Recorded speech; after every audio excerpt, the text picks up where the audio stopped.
Alam mo, di talaga kompleto pag walang ganito. Walang jump car.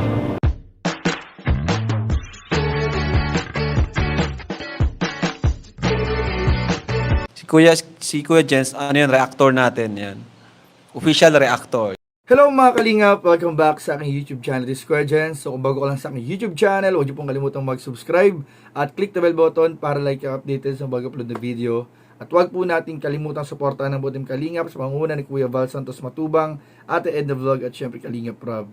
At pakisuportahan din po ang aming mga kasamahan sa buong Kalingap. Nandiyan po ang K-Boys, Kalingap Partner, Kalingap Reactor at lahat po ng charity vlogger sa buong Pilipinas sa tumutulong sa mga kabayan natin na lahat mahihirap. Suportahan po natin lahat guys. So ngayong araw mga Kalingap, katulad nga po nung ating inaabangan ng matagal na pagpunta ng tambalang jump car sa liham mga Kalingap, sa Liham Cafe para po mabasa ang liham ni Carla para kay Jomar, ay bibigyan po natin ng reaction video ang part 77 po, kung saan sa wakas ay pinuntahan na po ng mag-agum ang liham ni Papa Jones. Pero bago yun mga Kalingap, panoorin muna natin at bigyan natin ng reaction video yung kanilang mga conversation bago po ang kanilang pagdating sa Liham Cafe, dahil medyo may konting parang tila ba tampuhan mga Kalingap at selosan na nagaganap po o naganap sa tambalang jump car po. Pero hindi naman po sila mga Kalingap nagpapadala sa mga selosan, sa mga tampuhan, dahil makikita pa rin po natin dito mga Kalingap ang sweetness at ang care, ang pagkamis nila sa isa't isa mga Kalingap. So ano po hindi natin mga Kalingap, tara panoorin po na bigyan natin ng reaction video in 5, 4, 3, 2.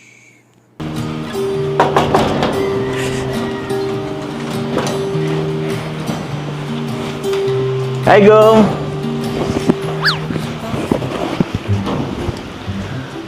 Bakit bigla-bigla kang napasok yan?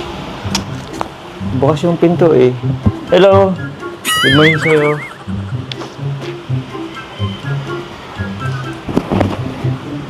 Ayos ka lang ba? Parang galit ka ba? Okay lang. Kilala kita eh. Wala ka nang may tatago sa akin.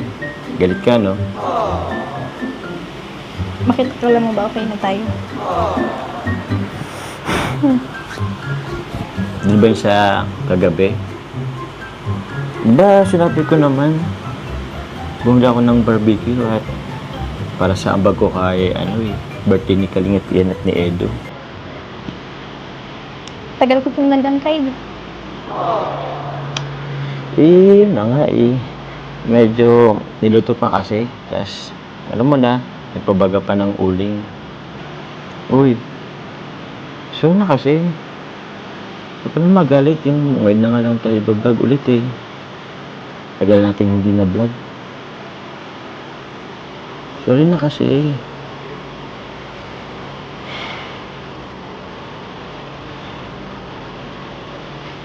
Ano? Ready ka na? Ba't po, masaan tayo?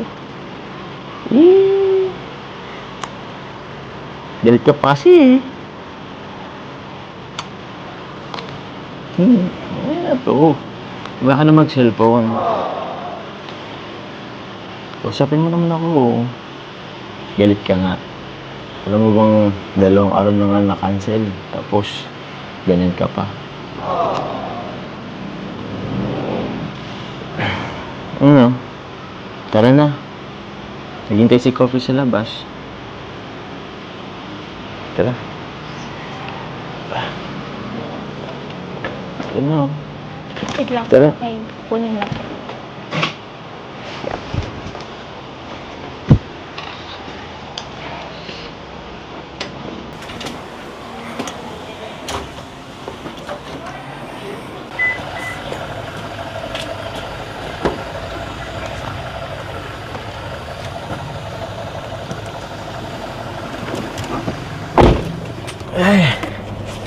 Coffee!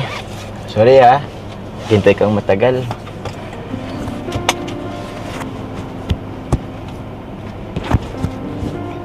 Oh, Carla. Di mo lang ba papansin si Coffee?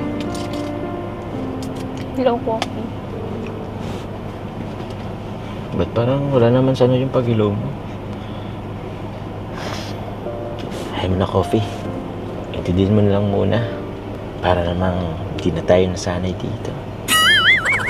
No, tara na. Nandito na tayo.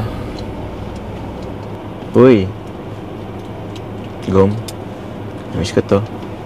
Namiss kita. Alam mo, hindi talaga kompleto pag walang ganito. Walang jump car. Bumbawi ka lang. Totoo yun.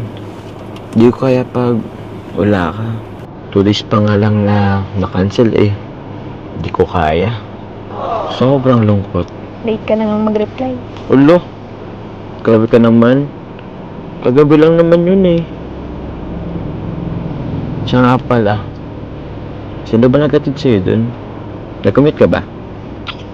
Yung sabay na lang kay Kuya David po. David? David na naman. Ba't kay David? Ba't hindi kay Kuya Jens? Kay Kuya Nel? Kay Kuya Imo? Ba't tayo naman kay David? Bakit? Close ko naman si Kuya David.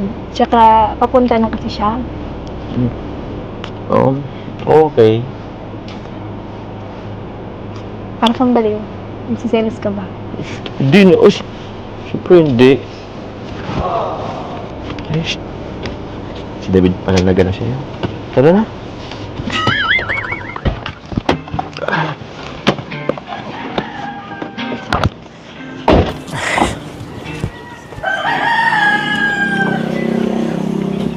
Tara. Liham Cafe? Oo. Mahal tayo dito. Oh? Parang wala ka namang alam. Siyempre, yung letter, ginawa mo sa akin. Huwag na po yung taro na. Sa iba na lang. Bakit naman? Eh, di ba nga, nag-promise ka na babalikan natin to pag birthday mo pagkatapos. Eh, anong petsa na? February na ngayon. Tagal na nga eh. Tara na. Letter lang po yung taro na. Kaya ano natin. Oo, letter yun, pero letter yun ang pinaka-importanting tao sa buhay ko. Kaya kailangan kong malaman yun. Tara na. Saglit lang naman. Tara na kasi, wag na maano. Dito naman na tayo eh. So ayun nga mga kalingap, ay grabe, nakakabitin po mga kalingap. Hayaan nyo po at bibigyan din natin ng pagkakataong mapanood at bigyan ng reaksyon yung part po ng part 77 kung saan binasa na po nila yung liham ni Carla para kay Jomar. Pero sa ngayon po mga kalingap ay pag-usapan po natin yung ating napanood. Ano po, alam ko po mga kalingap, marami mag-a-agree. I-comment nyo po mga kalingap dito sa baba ng comment section kung lahat po kayo, kung agree po kayo mga kalingap na kulang po ang buong linggo natin kapag wala pong jump car, mga kalingap.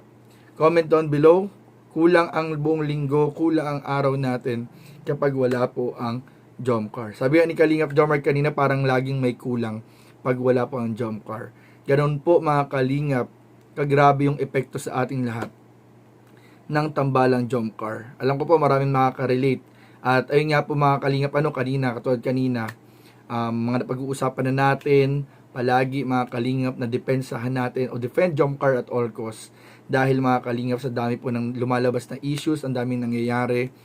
Binabatikos po ang mga love team, especially po mga kalingap, yung love team po natin sinusuportahan din, ang tambalang jump car, na ang dami po ngayong mga kalingap nagsisilabas ang mga issues po at mga masakit na balita o mapangit na mga balita na inuugnay po sa kanila mga kalingap. So, hanggat maaari po, depensahan po natin ang jump car mga kalingap at all cost po.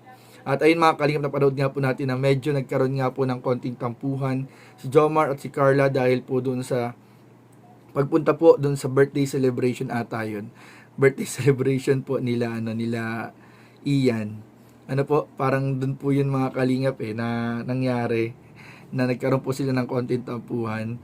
So, pero mga kalingap malalaman po natin mga kalingap at alam naman po natin lahat na wala pong dapat ipagselos po si Papa Jom sa kahit na sino sa K-Boys dahil kami pong lahat ay magkakaibigan po. At alam po namin mga kalingap yung boundaries ng bawat isa.